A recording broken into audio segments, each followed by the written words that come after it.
tankers, I'm Blitz, and today I'm going to be doing a top 5 video on the best free tanks to grind credits in.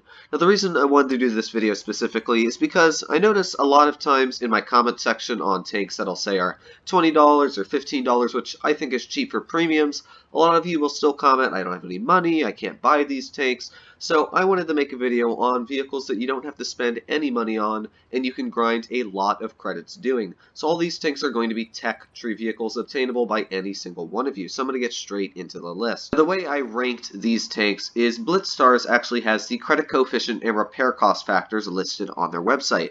So what I did is I went through all of the tanks, looked at all their numbers, the statistics, everything like that to figure out which ones would be the best for credit earning. But credit coefficient and repair cost aren't the only factors that go into this, because depending on how well you can do in the vehicle, how much damage you're outputting, and as well if you need to fire premium ammo, standard ammo, the equipment and consumables they have, those all affect the amount of money you're going to be getting in the end of the game. So I looked through all the tanks and I picked my top 5 vehicles that I think would be best for earning credits. As you can see, the number 5 spot is the KV3, with a credit coefficient of 112% and a repair cost factor of 5.16. This tank, just based on those two numbers, would have been placed in number 2. However, the issue with this vehicle is, first of all, when it goes up against higher tiered opponents, it does not do well at all. Its armor falls apart, the gun struggles to penetrate stuff, and as well, it needs to fire a lot of premium ammunition, and because of that lowers the amount of credits you're going to earn in the game. You have to use your repair kit a lot in this tank, and the issue I really find in it is just that the gun absolutely sucks. I actually had to put on the 100mm because the 122 just couldn't hit anything. I tried both 122s. I'm like, you know what, it's not working, so I pulled out the 100mm, and I did way better, but it's still extremely inaccurate. So that is why I placed the tank in the number 5 spot. But you're going to be earning around 40,000, 30,000 credits a game, and to get those numbers for me, it was about 1,500 to 2,500 damage, so it's actually a very decent credit earner at that. Hitting the number 4 spot is the T29. Now this tank has a credit coefficient of 107% and as well has a very good repair cost factor of 5.69.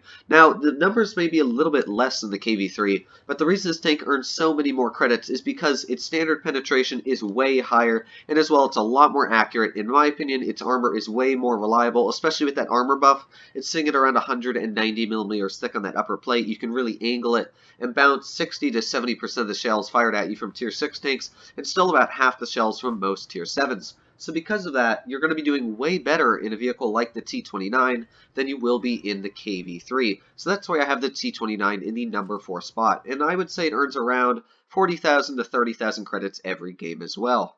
Moving on up to Tier 8, we have the Tiger 2 with a credit coefficient of 102% and a repair cost factor of 5.5.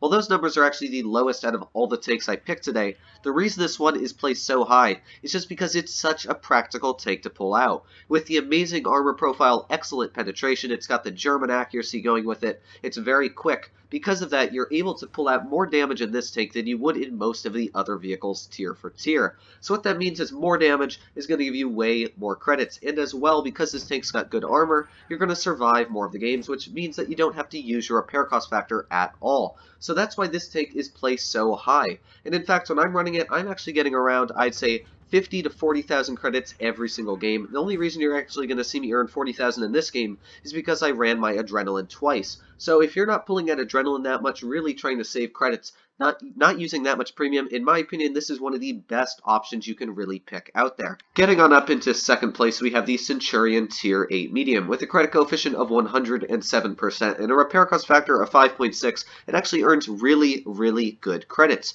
Now, a lot of the British tanks at Tier 8 actually earn very similar. The AT-15 as well had almost the exact same credit coefficient. Its repair cost was a little bit higher, but it still had a very similar credit coefficient, and that's the same for the Carnarvon, the Charioteer. A lot of the British tanks actually have excellent credit coefficients, but I didn't just want to fill this video with only British vehicles. So just a little disclaimer out there that if you actually want to earn very good credits, pretty much all of the Tier 8 British vehicles out there have very similar ones. Just the Centurion, in my opinion, was the most practical practical and the best one that you're going to be earning the most credits in.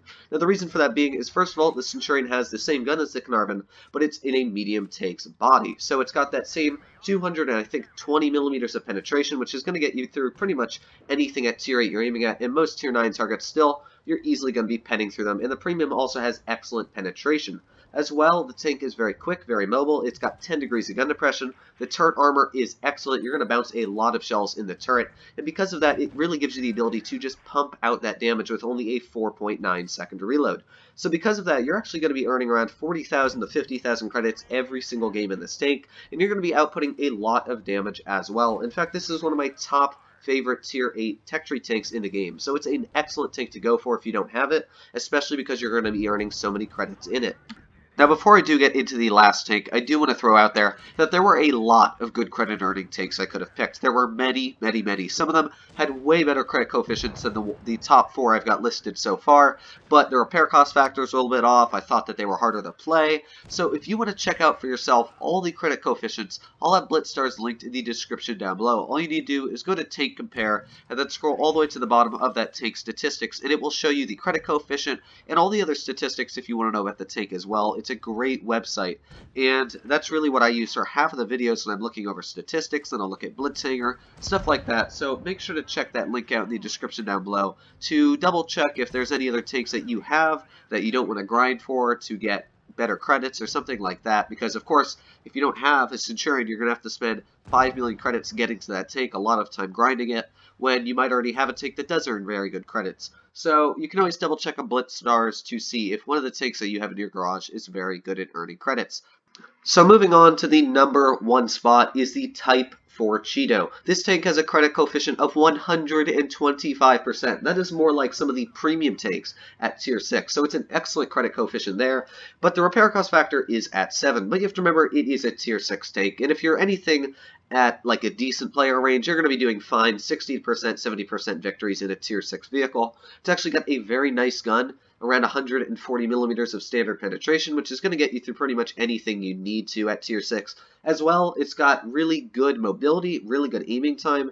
It's actually a very fun tank to run. And in the 2 games I played on the vehicle, the first game I actually played, I accidentally loaded my premium rounds, and I was shooting only premium until I had like 4 rounds left from 22. And I still earned 46,000 credits that game, so I would have probably earned around 70,000 credits if I hadn't have loaded premium that game.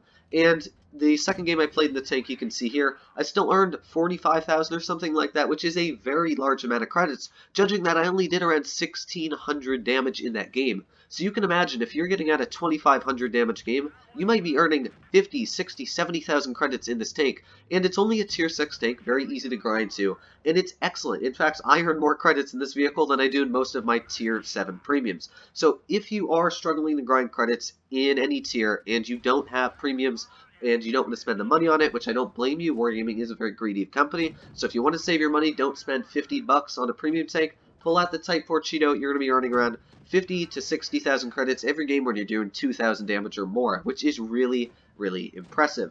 So I hope you guys did like the tanks I chose. Of course, as I said, there were many other options there that were very close, but the Type 4 Cheeto definitely stood out compared to all the other tanks in credits. It's just such an amazing vehicle. So definitely pick that one up if you want to earn a crazy amount of credits. But other than that, guys, I really hope you did enjoy this little video here. I just want to thank you all really quickly for the support I've been getting. I actually got 5 new patrons in like the last 3 days. So if you guys do want to support me, help me buy new equipment, I actually ordered a brand new mic, the Razer Siren X or something like that. It'll be coming within the next week. Amazon's a little bit backed up on their delay due to Corona. But I got a new microphone because mine's just been cutting out lately. I'm also going to be merging to a different editing software hopefully soon because of the, just exponential support you guys have given me. The more subscribers, we're almost at 8,000 subscribers. So I really can't thank you guys enough for all the support you've given this channel. To thank you guys for all the support, I'm going to be trying to do more giveaways, so make sure you stay tuned on the channel. I don't like to do long deadlines for my giveaways. I like to do a couple days because it's a lot easier on me. I don't have to look through 5,000 replays, so it's a lot easier. I'm just going to be doing some giveaways lately. Hopefully Wargaming will be giving me some tanks, but either way, I'm going to be trying to give away some stuff to thank you guys for all the support you've given me. Hopefully the quality on my videos is going to exponentially go up as well, but really, I just can't thank you guys enough for all the support you've given me. If you want to help me out, I will have the Patreon linked in the description down below. As well, I have my Discord there. Sometimes a lot of people don't know I have a Discord, but yes, I do have a Discord, so if you want to annoy me there, private message me anything you have to say, make sure to hit me up there. But other than that, guys, I will see you in the next one. I hope you're all happy and healthy out there.